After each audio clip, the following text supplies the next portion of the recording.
Hello বন্ধুরা, তোমরা সবাই কেমন আছো? আশা করি সবাই ভালো আছো, আর আমিও ভালো আছি। প্রচণ্ড গরম পড়েছে, ঘামে দেখো একেবারে লটপট। তো আমি এখন করছি রান্না, যেতে হবে আমাকে কাজে, ঝটপট রান্নাটাও করতে হবে। তো ভাবলাম কি রান্না করবো, তো বরমশা নিয়ে এসছে চিকেন। আর দুপুরবেলাতে বেশ এক গামলা ভর্তি করে বাসমতি চাল মানে নিয়ে এসেছিলো, বুঝতে পারিনি এক গামলা ভাতটাই রান্না করে রেখে দিয়েছে। আমি ঘরে ছিলাম না, ছিলাম কাজে, এসে দেখি গামলা ভর্তি ভাত। এভাবে ছেলে মেয়ে তো খাবে না, ভাতগুলো ফুরাবে না, গরমে খারাপ হয়ে যাবে। তো তাই ভাবলাম চিকেন যখন নিয়ে এসেছে তাহলে কেন না আমি চিকেন পোলাওটা বানাই, ছেলে মেয়েও খুব ভালো করে খাবে পেট ভরে, আর খারাপও হবে না, শেষ হয়ে যাবে। তো চলো দেখা যাক। তো দেখো এখানে এক গামলা ভাত একদম রান্না করে রেখেছে। এর থেকে আমরা দুপুরবেলাতে আজকে আমি আর ছেলে একটু খেয়েছি, আর পুরো গামলার ভাতটাই রয়ে গেছে।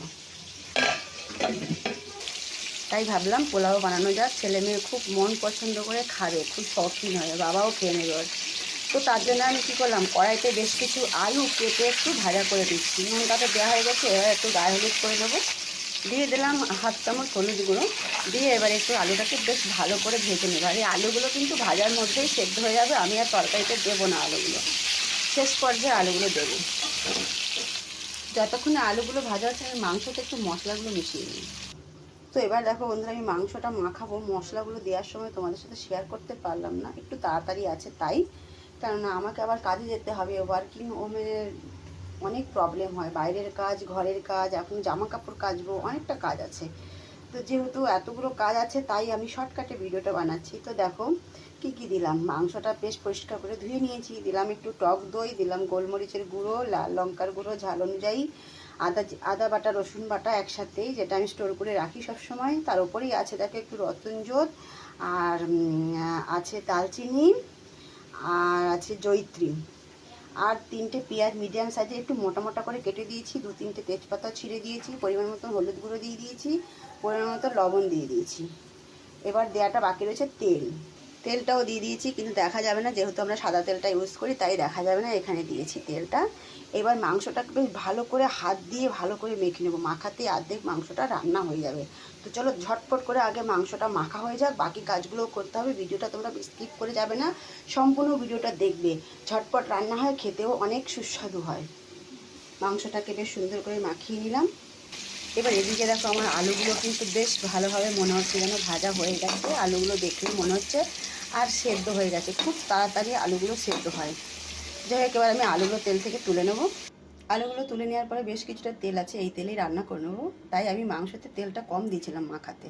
তো দিয়ে দিচ্ছি কিছুটা গোটা, তারপর দিয়ে দিচ্ছি তেজপাতা, ছোটো এলাইচি, জয়িত্রী, আর একটু আছে এর মধ্যে রতনজোড়, সব কিছু মিক্স করে একবারে দিয়ে দিলাম। দেওয়ার পরে মাংসগুলো সব দিয়ে দিলাম এর মধ্যে, দিয়ে এবারে একটু নেড়ে চেড়ে নেবো। আর আমি যে মাংসতে দই দিই, একটা রাজ আছে, আমার বরমশা কিন্তু জানেন না। আজকে যদি রেসিপিটা উনি কখনো দেখতে পায় তাহলে বুঝে ফেলবে যে আমি মাংসতে দই দিই।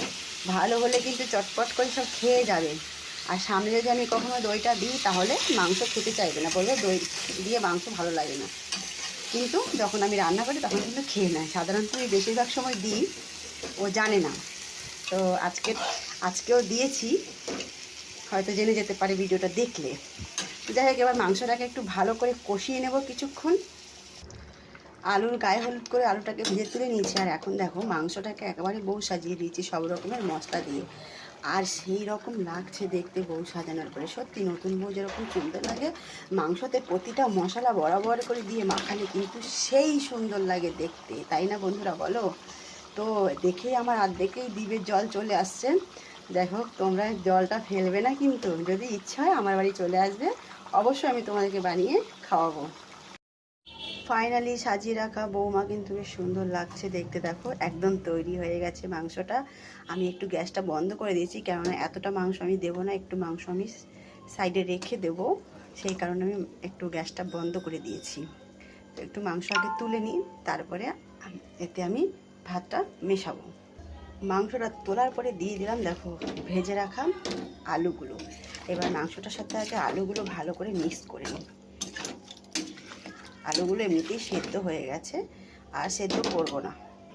ফাইনালি দিয়ে দিলাম সাদা ভাতগুলো, এবার আমি ভালো করে মিক্স করে নেবো। দেখো একটু মশলা লাগাতেই ভাতের কালারটা কিন্তু চেঞ্জ হয়ে গেছে, তো একটু ভালো করে মিক্স করে নিই আগে। তো বন্ধুরা দেখো, চিকেন পোলাও একদম রেডি হয়ে গেছে। তোমরা কারা এইভাবে রান্না করো অবশ্যই কমেন্ট বক্সে কমেন্ট করে জানাবে। আর যদি তোমাদের ভালো লেগে থাকে তোমরা অবশ্যই এটা ঘরে একবার ট্রাই করতে পারো। অনেকেই অনেক ধরনের রান্না করে, তো আমি যেহেতু একটু তাড়াতাড়ি রান্না করার চেষ্টা করি সময় বাঁচানোর জন্য, তো আমি তো এভাবেই রান্না করি। আর সবথেকে বড় কথা হচ্ছে যে যেটা বাচ্চারা পছন্দ করে মায়েরা কিন্তু বেশিরভাগ সেটাই করে। আর আমি তো একটা মা, আমারও দুটো সন্তান আছে, তো আমার ছেলে মেয়ে যেটা বেশি ভালোবাসে যেভাবে, আমি একটু ওভাবেই রান্না করি। দম দিয়ে যদি আমি বিরিয়ানি বানাই আমার ছেলে মেয়ে পছন্দ করে না। আর তোমরা পারলে এর মধ্যে একটু বেরেস্তাও দিতে পারো, একটু কাজু কিশমিশটাও দিতে পারো। আমার ছেলে মেয়ে পছন্দ করে না তাই আমি দেইনি। আমার তো ভালো লাগে কিন্তু ছেলে মেয়ের ভালো লাগে না। ওটা আমি কখন দিই, যখন আমার ঘরে কোনো অতিথি আসে, যখন এভাবে আমি বানাই তখন আমি দিই। তো নর্মালি যখন বানাই তখন আমি দিই না, এই কারণে, কারণ ছেলে মেয়ে পছন্দ করে না, বেছে বেছে ফেলে দেবে, খেতে গিয়ে কষ্ট পাবে, সেই জন্য আমি এভাবেই সাধারণ বানাই। তো তোমরা কারা এভাবে বানাও অবশ্যই আমাকে কমেন্ট বক্সে কমেন্ট করে জানাবে। দেখছো, মানে দম বিরিয়ানি ফেল হয়ে যাবে, কখন এভাবে একটু বানিয়ে খেয়ে দেখবে, দারুণ স্বাদ। আর এর সাথে নেবে একটু রায়তা। তো আমার রায়তাটা তো বানিয়ে আমি রেডি করে ফ্রিজে রেখে দিয়েছি। যাই হোক, ওটা তোমাদের দেখালাম না। অবশ্যই জানাবে, রেসিপিটা ভালো লাগলে একটু শেয়ার করে দেবে। ধন্যবাদ সবাইকে, টাটা, বাই বাই, সবাই ভালো থেকো, সুস্থ থেকো।